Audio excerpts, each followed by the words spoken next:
And welcome to CasualPeteGaming. Here are my top 3 tips for getting you through the Diablo 4 early game playing as a Barbarian. Throughout my early game experience, Barbarians class felt a little underwhelming with regards to survivability and DPS, damage output. So my first tip, if you're struggling, is to use Flay and Rend. So Flay and Rend are abilities that allow you to apply some bleed. While usually using overtime damage early game is a little lackluster, Diablo 4 has given the Barbarian a great tool for the early game damage output, just to complement that initial early game struggle, as it deals quite a decent amount of additional damage and will really help you out in doing dungeons and strongholds and things like that. It is really helpful and has helped me out a lot. This leads us on to the second tip. It's to use two-handed swords as much as possible. The reasoning here is that it will allow you to level your technique proficiency that you can find here under the Shift C on the PC, and this means that every time you deal damage, you're also dealing additional bleed damage for 12% of the direct damage. So if you're hitting for 100 damage, you're also applying 12 bleed over 5 seconds. Which doesn't sound like much, but it does add up over time. So the reason here is also that you're leveling the proficiency, which is going to become useful once you hit level 15, and you'll unlock your technique slot, which means that you'll be able to put the two-handed sword technique into this technique slot, meaning that whatever weapon you're using, you will be able to apply bleed, which is fantastic. So I would still recommend using a sword all the way until you've hit rank 10, so that you deal even more. So if you look here, I'm rank 6 currently, 12%. It will then shift to 14% of rank 7, and it will probably reach 20% of direct damage dealt as bleed over time, over 5 seconds. And you also get that rank 10 bonus, which is 30% increased bleeding damage for 5 seconds after killing an enemy. So all these things will add up. The additional here tip on my second tip is to also, once you hit level 15, is to make your way all the way over to Kedbardu in this region, in the Kedbardu waypoint, and you will have your class expertise quest to unlock it. So if you look in your journal, it will be under this tab here, the third tab along. So after the campaign, you have this one here, and this unlocks the slot, allowing you to then start socketing the technique into this.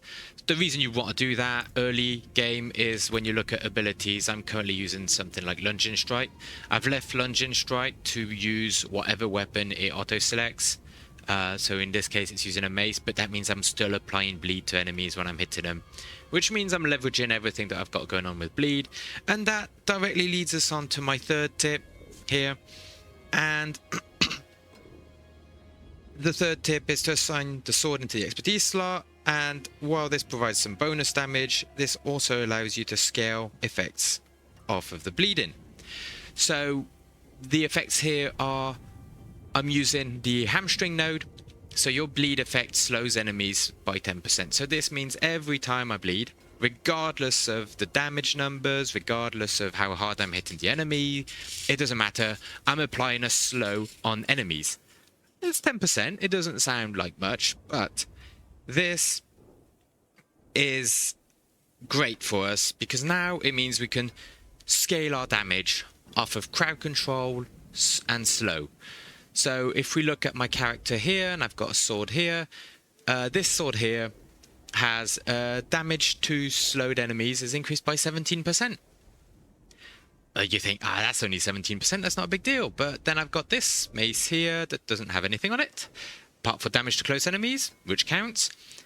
This one over here has increased damage over time and 7% damage to crowd control enemies. So even if I'm dealing damage with this Gale Saw here, my two-handed sword, this 7% counts. And then I come over to this mace, and this mace has 18% damage to slowed enemies, 18.2% damage to crowd controlled enemies. then this all adds. If I look at my material and stats, and I scroll down under offensive, and I scroll down to damage versus crowd control, 29.2%. So that is 29.2%. And if you read on the description on the left hand side here, it will say this includes affected by slow. And we are applying a slow, so this affects them.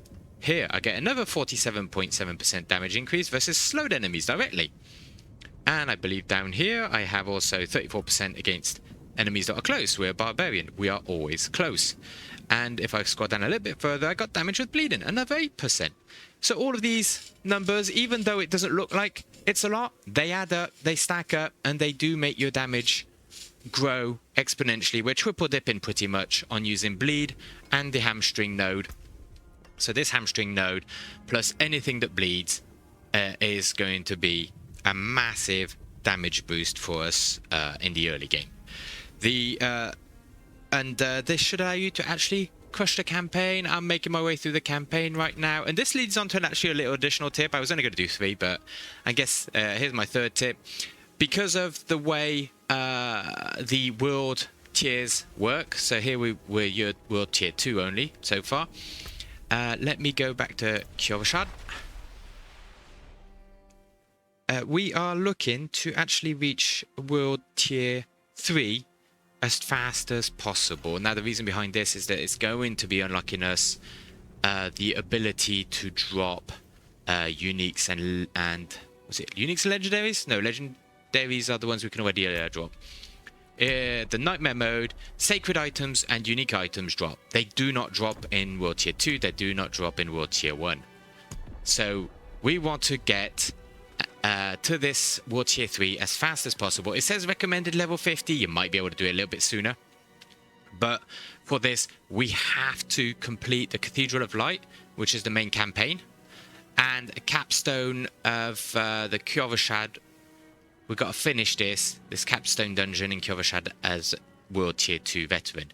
So once we've done this, we then unlock the ability to drop unique items, which is going to be especially important if we want to start giving out our characters properly.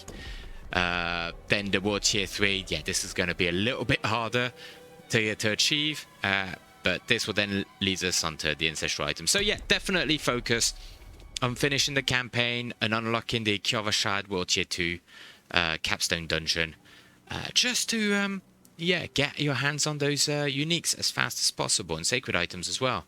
I'm really looking forward to those. And then also the monster experience definitely is going to be massive. And right, that's all I've got for you today, guys. I hope you've enjoyed this. I hope that these tips have helped you out and that will allow you to crush the early game. And if you like this video, please like and subscribe. And if you want to see more content like this, let me know in the comment section. Bye for now.